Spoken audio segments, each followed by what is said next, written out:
Hi guys, welcome to the Ghost of Ruin AMA or interview chat.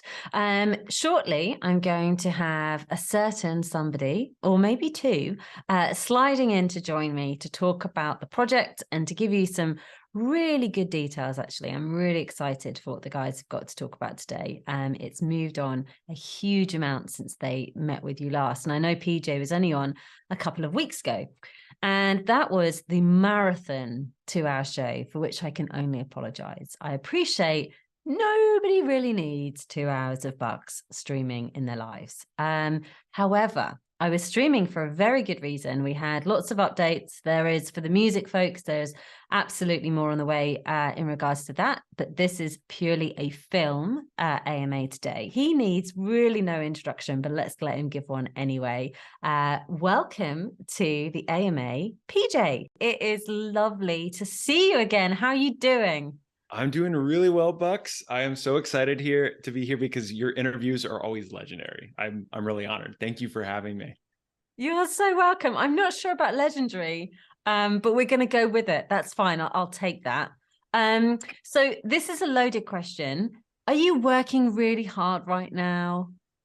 I just got back On from the yacht. something? It's been, yes, it has been all hands on deck, literally since the start of this year when we met, and we had a whole script for a live action movie, and then you're like, what if we turned it into an animated TV series? And we were like, she's right, but oh crap.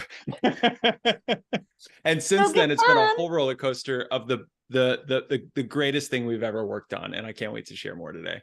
Oh, amazing. And for those people who don't know anything about what this film is, the background to it, just give us a little bit of what's the high level pitch on this project? I'm not even going to say the name. I'm going to let you say it. So give us the sort of the background, give us the sizzle. What's the deal here? Totally. I mean, Ghost of Ruin is an anime about the future of gaming. There's a breakthrough in neural reality, which is kind of like virtual reality in the next level, where you're able to feel everything in the game as if it's real life. And season 1 is centered around a battle royale world tournament of the top 100 players. And our main character, Lee, he's like a total underdog.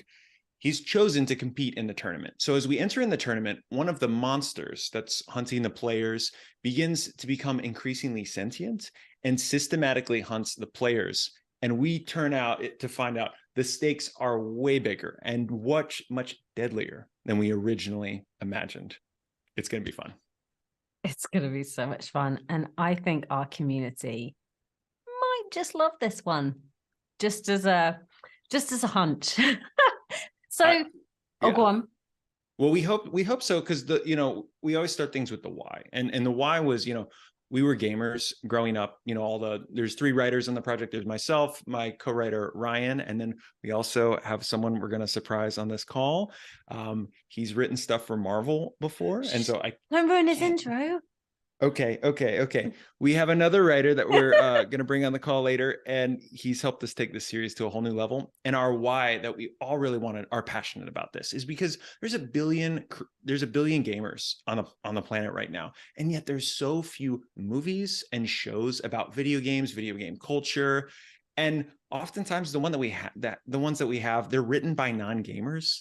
And they kind of fall a little flat and they don't seem that relatable. So we wanted to make a series about the future of gaming with most of the characters sounding like your favorite Twitch streamers, your favorite YouTubers, because that's certainly my background, and have a heavily relatable underdog protagonist that's like just one of us. So this is a story written. I love that I have to interject there. Yeah. I love that you're saying that, because only the other night I was watching, and I won't drop the title because it's not fair, but I was watching and I say watching because it wasn't me playing, because I am pretty rubbish at certain game genres, most of them. However, okay. I was watching this and it was so cinematic. And I thought, this is fascinating. The games industry is going to get closer to movies than movies ever been able to get to games. I was watching this thing and I felt like it was an interactive movie. It was, the bridging in between the different scenes and the different pieces of action and the feels that you got for the characters. It was just it is something I was happy sitting there watching the cinematic elements of this as a standalone. That was the level of quality we were talking. And I just think the idea that, people like you, PJ, are coming in to the space and saying, well, hang on a second, we are gamers, which means we get stories, we get experiences, we get character arcs, we get challenges. Why wouldn't you kind of string that together and come and work with a company that started in games? Because I think there's a slight inevitability there. Maybe. Yeah. Do you think? We're already working on things I won't mention on this call. Keeping it film centric rather than other niches. Yes, 100%. We know that the Gala community is going to love this because, again, it's written by gamers. All of us are huge gamers. We're anime fans, and so you combine those together. I think it's the perfect match, especially here on the Gala Games platform. Amazing. And what I love about you, PJ, is whenever we meet, whether it's publicly or on a Slack or a Zoom call privately, you're always super prepared, super organized, and you always bring your A game. And then I discovered, just as we were doing sound check at the beginning of this, you have a slide deck. You're like the most organized guest I've ever had, ever. So I used to be a commercial director, and like, this is what we do. We prepare treatments, we prepare slide decks, we pitch, we present. And so this is, I'm right at home. Please do not apologize for this. This is a wonderful, wonderful and entirely new experience for me. So before we go into the art and the game deck, do you just want to give the audience a little bit of a heads up or a little bit of insight into the lore of Ghost of Ruin? So what's the story behind it? I know you touched on it briefly. Do you want to sort of hit any other keynotes before we dive in? So 20, 30 years from now, we wanted to explore the future of gaming, and not just like, oh, it's like exciting and games will feel real. It's like, but what are some of the darker sides of that? And how do we explore that in a way that's kind of true to reality, something we can be thinking about, as a bit of a cautionary tale and also as relatability? Because imagine you're in a game and you feel like the pain as if it's real.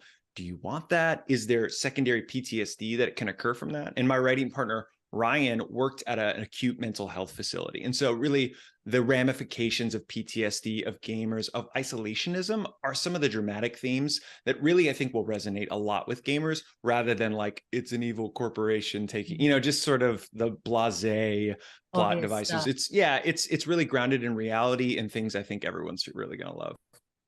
Amazing. Okay. So with all of that build up, show us the slide deck. Come on. Talk us through some of these amazing things. So you say slide deck, but really I'm not doing it justice, am I, when I say that? No. Okay. So what I'm going to do is break a Hollywood rule right now and show you a show Bible. So if you want to break a rule with me and the audience, come closer. Don't tell anyone except for YouTube, apparently. A show Bible. Yeah. Okay, now I'm excited. Yes, I want to see it, please. And so you're not normally, this isn't, forgive my ignorance, this isn't something you would normally let anybody other than the cast, crew, people involved in the production see, right? Yeah, really just like executive producers and studios would be seeing this. So like, you could try and you could probably find Game of Thrones scripts, but you could not find the Game of Thrones show Bible. And the reality is, there's a lot of spoilers in there. There's a lot of like things that don't end up making in the show. But this is actually our vision and your vision for taking the community behind the production process, right? That's the Secret Cinema Club, right? Too, is we want to showcase how we're making this to really break down the walls between the community and the filmmakers. We want this to be a really clear process. So you excited to dive into now this? You're talking my language. So I'm going to correct myself. This isn't a slide deck, people. This is a show Bible, and this is a Gala Film exclusive, possibly the first time in history that this has been shared. Is that getting a bit epic now? I mean, I hope you can match that build up. Dang. Now I feel like I have to show the first episode. Talk us through what the guys are seeing now. What's so from the beginning, I guess, give us your voiceover on the art and some of the things around this. Right, right. So yeah, this is part presentation. I won't go super deep into this. We'll keep it kind of conversational, joke around with it. But this is the Ghost of Ruin series Bible. So this is what we did present to the animation studio that we're working with. That we want to give them a vision for the art style, the tone, some of comparables to other shows, just so that they can instantly say, okay, I know where you're going with this. Let's get our concept artists working on it. Let's get the casting around it. It's kind of a cohesive vision for where we're going. So I'll show you guys that. Our tagline for the series is reality just unlocked a new level, because we explore the future of gaming again to go from virtual reality to neural reality, which is actually a real thing. Like Elon Musk's Neuralink is a company in which you can put in a computer in your brain essentially and begin to sort of feel, see, hear things in the game. So it really isn't like hardcore science fiction. Probably within the next 10, 20 years, we'll be gaming in our minds. And that's just crazy to me. So that's what we wanted to explore. I don't want to interrupt your flow, but where is this going? Would you say this is quite dark? And are you envisioning that this goes beyond series one? What are your plans for that in terms of story and sort of the depth of characters? Is it quite dark, and do you see this living on, and how? Big loaded question. Right. No, easy answers.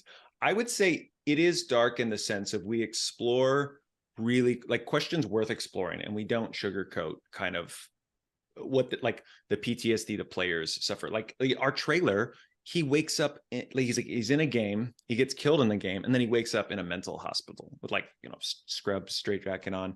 That's kind of the tone setter. If you think of Jurassic Park, it's the raptor incident at the start of the series, which serves as a microcosm of the larger narrative, the larger conflict. So that's what we want to do with the trailer. That's how the series opens. And of course, that's what we're exploring over the course of the trailer is like trauma in games. How does that affect, these players in real life and vice versa? So it's dark, but it's really fun. And that's the crazy balance I think that you're going to see is really unique about this is anime is by nature a bit of a silly genre at times, but it's also incredibly serious. There's a show like Attack on Titan, which somehow does both. You have like the goofiest characters in the most horrifying situations, and you're like smiling while you're like covering your eyes. Yep. So that is a bit of Ghost of Ruin as well. Amazing. Right. Carry on through. I'm desperate to see this show Bible now. What's in the Bible? Yeah. So I kind of gave you guys an overview of, what the world is and what the season one's all about. So let's maybe talk visuals real quickly. So visually, we wanted to take the hallmarks of Japanese animation style, but with a Hollywood storytelling style. So you had, like traditionally American anime, quote unquote, didn't really exist for adults. It was often like more kids show oriented, right? But with shows like Arcane, they showed that the world can, that America can produce world-class anime. And now we're here to continue that torch and keep pushing the industry forward by creating an original story with amazing visuals on an amazing platform here at Gala. Yeah.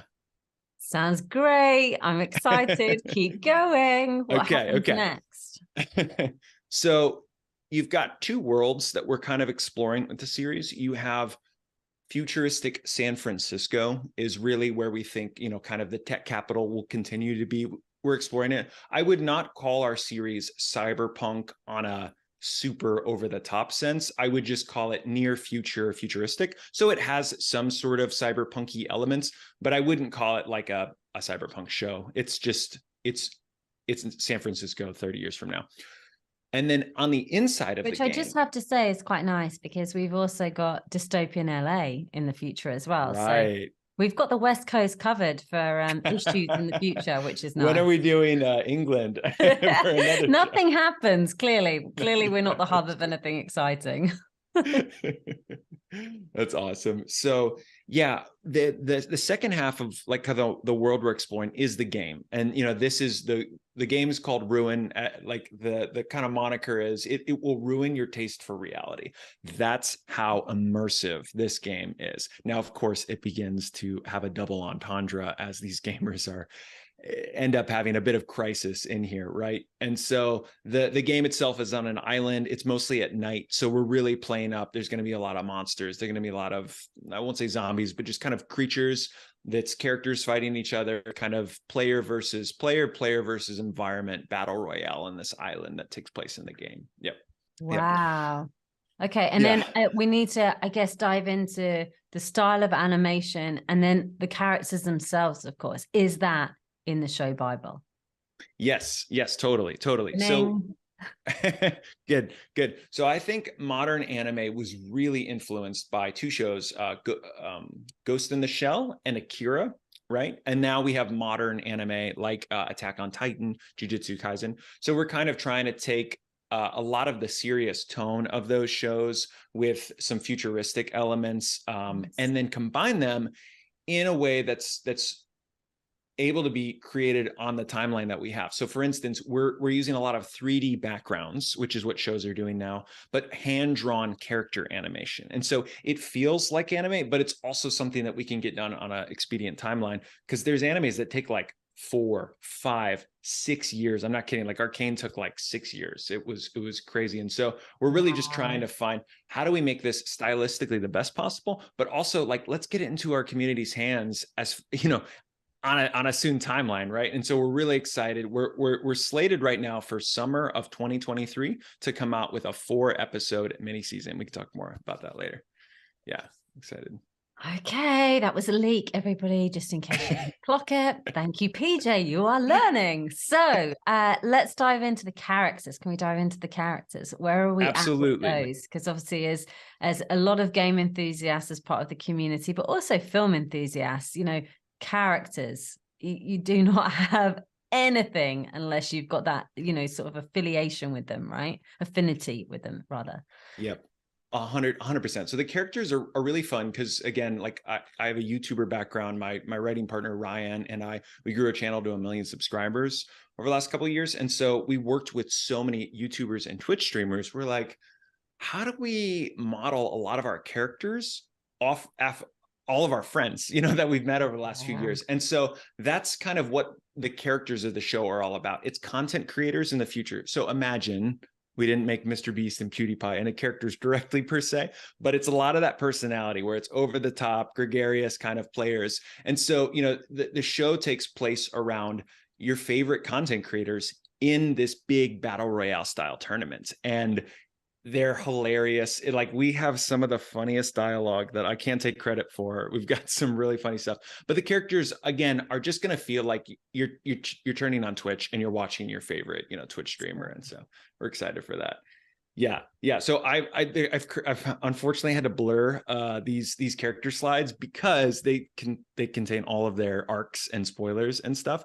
But it's something we're really interested in. And you tell me if this is a spoiler for Gala Film Mechanics, but we really want to play with, are there ways in which the audience in the Secret Cinema Club and kind of the holders of, you know, our project, our badges, if there's ways in which we can tweak some storylines, if we can, you know, really enable some feedback, maybe how a certain character dies in a particular scene and then gets resurrected, or, you know, that those kind of elements is something we really want to toy with as a new way that Web3 can lower barriers. I think, PJ, because you kind of touched on one of my favorite subjects, which is interoperability, which is an incredibly innovative, new, difficult thing to achieve, right? In many, many instances. But I think in a way that you're talking about, I think we should give people, particularly those that are buying the higher level NFTs,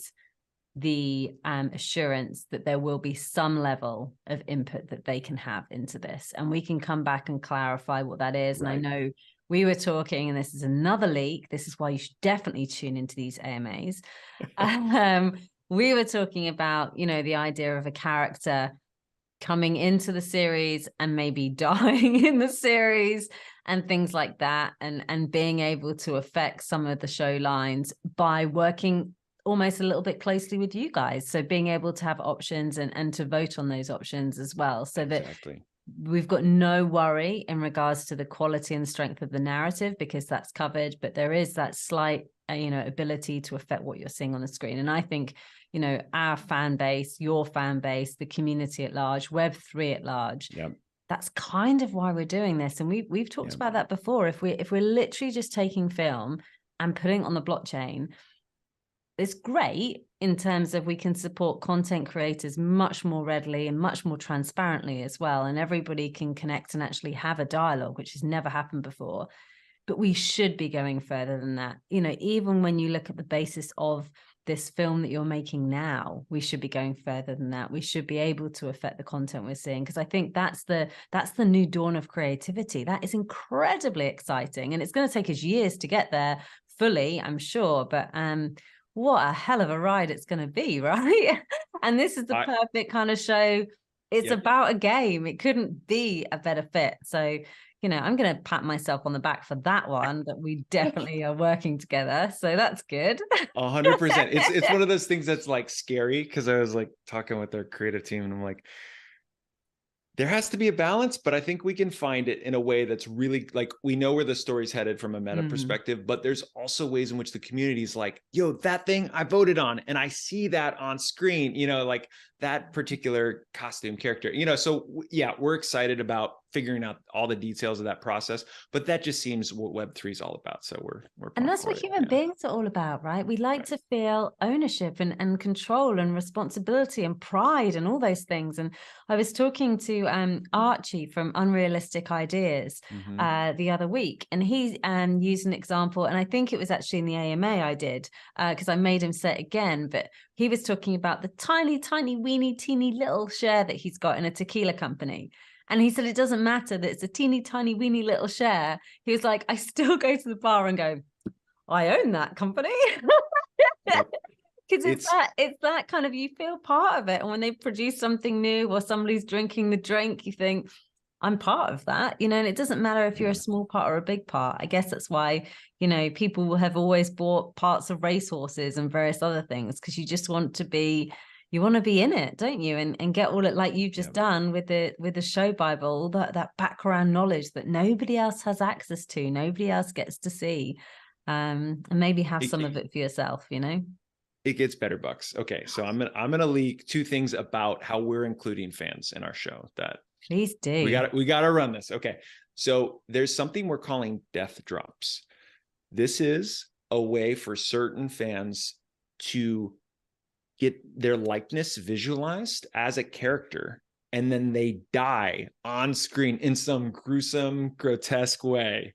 That's amazing. How awesome is that? That's amazing. That is amazing. That's really cool. You should sign up for that. It's really weird when people say, when we're doing it like the Vox stuff, people are like, oh, we did souls for Vox, and they're really important in regards to gameplay and what you can get and how you then interact with other players, right? Because certain souls are attracted to each other and other souls don't get on, but you kind of need more than yourself to go into this world.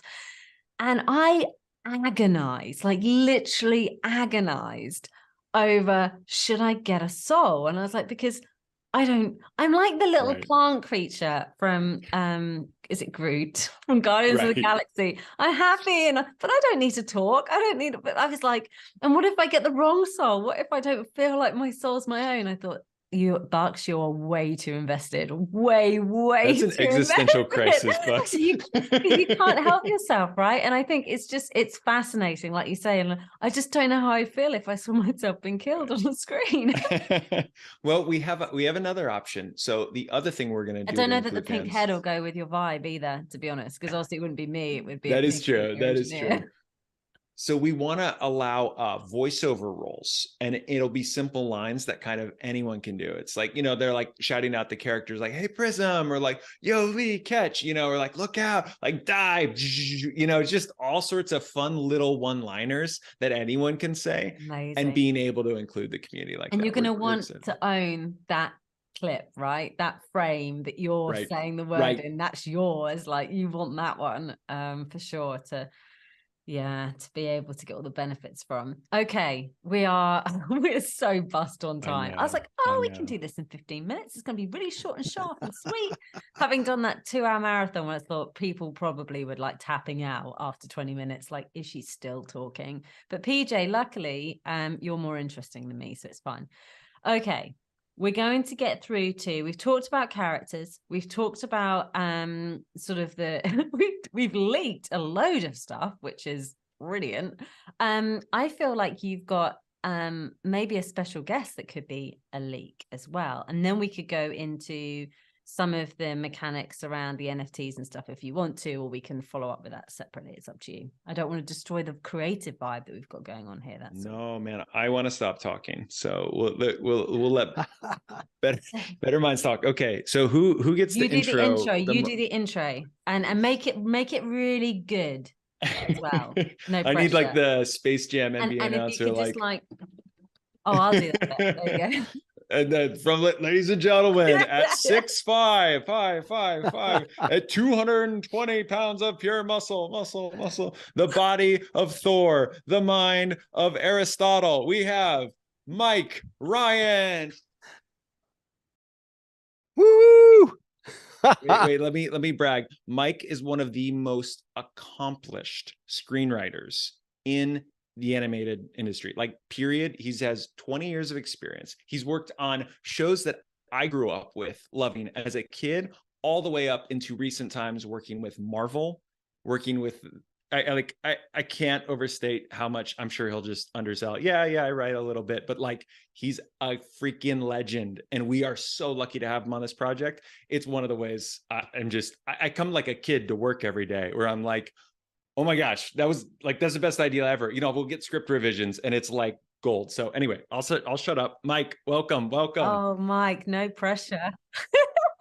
I know after that introduction, oh my goodness, that's a great pleasure to be here. It's just so amazing to hear everything you all are talking about, and just to be, I'm just so excited to be a part of this project because it's just so amazing on so many levels. So I don't even know where to begin. So, okay, I'll help you where to begin.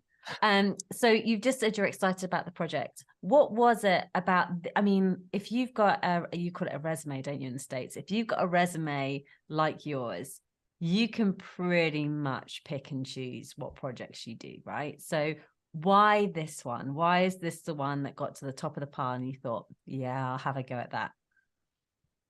There was several reasons, but I think the first and foremost is I love the technology of it in a strange way, that sense of neural reality and what that's going to be and how that's going to actually be a real thing soon. And I think that just the idea of that and playing in that sandbox got me very excited.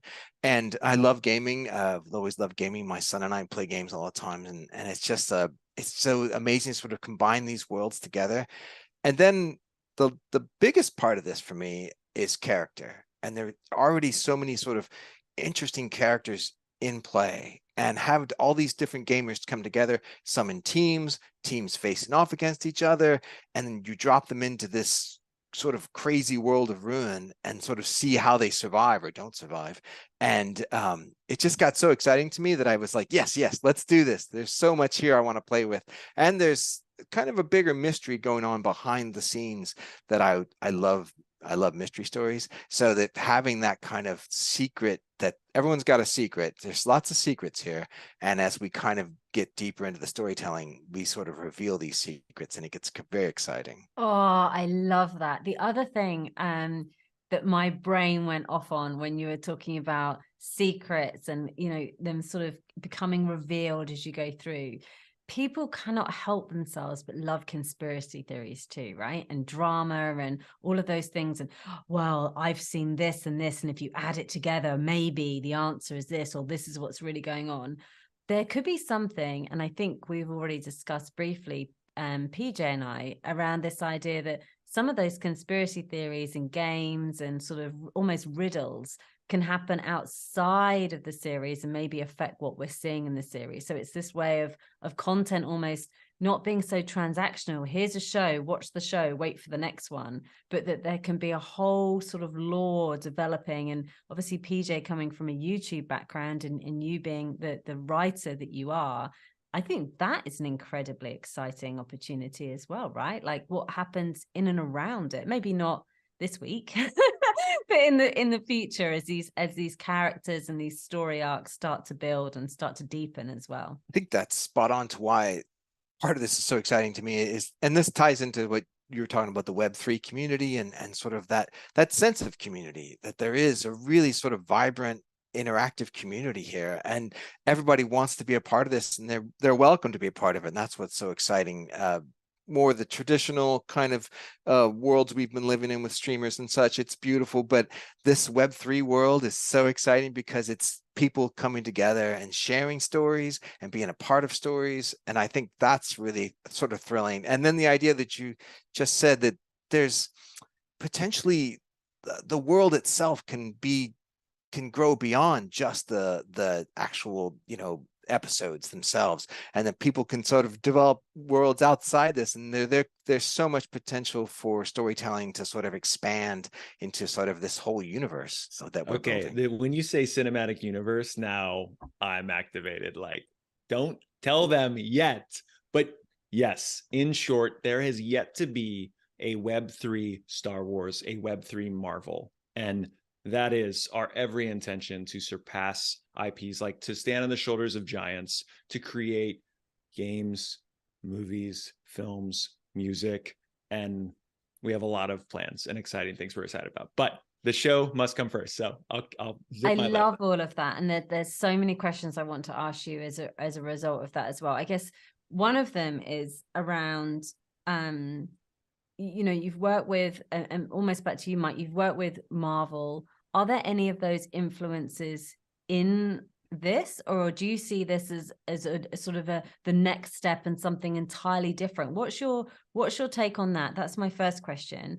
And then my second one, which is you or PJ, and PJ, you've just touched on it, it's around fandom, because we've seen them, right? We've seen the Comic-Cons, we've seen, even these shows that get these massive followings, and people just, live for each week or for the next series drop. Is this a new way to sort of engage fandoms in a more meaningful, connected way, rather than them just watching and consuming? Are you seeing that sort of being the new, I guess, Marvel or Star Wars, like you're talking about? Is that what's going to make it different? So two big questions, I know, but I'm going to throw it back to you guys to sort of or tackle them between you. Well, I'll jump in on the side of course, I think we love the Marvel universe, and we love the Star Wars universe, and how the franchises themselves have just blossomed into these amazing worlds that we are really a part of, and we've all been looking forward to for years, in a sense. And I think what we're trying to achieve definitely stands on its own, but it obviously will definitely be influenced by what we've all experienced. And from my own personal standpoint, character is where I want to start. And I think that that's kind of the way that most of these great franchises have started. It's like one character, sort of an underdog, who kind of brings us into this world, and we are with them, and we sort of live with them, and we cry with them, and we hurt with them.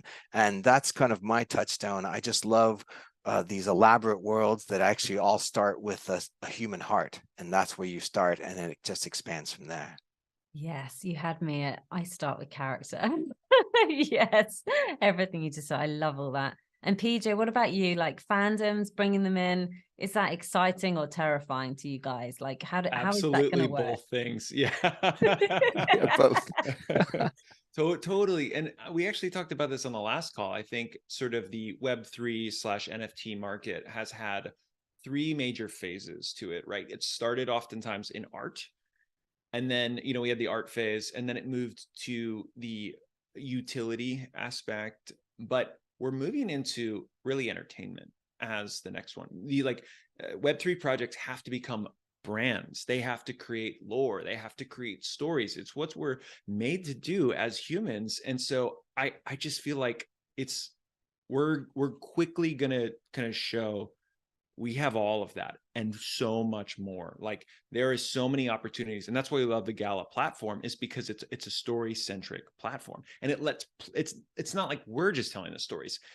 The fans get to create their own stories in the universe, right? It's like the hero's journey, as they say. It's really, we don't want to be the hero of this story. We want we want them to see themselves the hero. And we're simply the mentor that kind of guides them into this world, into that world. And, we're so excited about that. That is our heart, bar none, is how do we make the most incredible fan experience and let them go on this journey into a new world. That's what we're excited about. Okay, so otherwise I'm gonna talk forever because this is just so exciting. We have 3 questions that came in from the community, and I'm gonna let you choose who to answer. Actually, you can fight between yourselves, or you can both answer if you're enthusiastic. Okay, so actually, I think, PJ, you've covered this an awful lot, sort of maybe around inspiration rather than comparison, but what existing anime style shows would you say that Ghost of Ruin is comparable to? Sure, I mean, I think PJ did cover it in a lot of what he said already. And I think we're definitely influenced by the greats. We're definitely influenced by the originals like Ghost in the Shell and Akira. I think Arcane is a big influence for us on one side because we love the way how beautiful it is and how that kind of just blossomed into its own style. And also, if you kind of took the 2 worlds of the new Cyberpunk Edge Runners, kind of that very much cyberpunk show, and then you kind of, if you found a way to marry the 2 with Arcane, I think those influences for us feel like good sort of bookends to where we want to live and where we're starting to create. No pressure. Geez. I love the bar. But you've got the best team, right? So why wouldn't you have the highest bar? I just, it kind of makes sense logically. I'm not even going to ask the other 2 questions because you guys are so thorough. You've actually answered them. Utility for NFT buyers. I think we've talked about that in a whole number of levels, and we can go into what we're launching this week or what we're releasing this week, and what other shows and projects you've worked on. I think you both pretty much have mic dropped that several times over. And PJ, I know we've had your background on previous streams as well. So, but the whole 1 million YouTube subscribers was quite a nice little touch as well. So I don't think we need to go into that unless you guys want to share anything else you haven't already. I mean, if you've, world peace. No more humble brags, no more flexes. Good cooking skills, anything else that you feel is just exciting, maybe not relevant. That's it. That's it. Knitting, no, not knitting. Underwater basket weaving would be. It's unusual, but I'll take it. It's good. Right. So we probably need to get into, okay, this sounds amazing. How do I get involved? What's the deal? What am I able to do this week with you guys? And all I would say is, as PJ might go through this, one thing I always remind the community, and I will keep reminding the community, is you don't need to buy anything to be involved. That's not the point. You are very welcome, of course, to buy something and to have a piece of the content and to kind of be a part of the production, all the things the guys are going to talk about.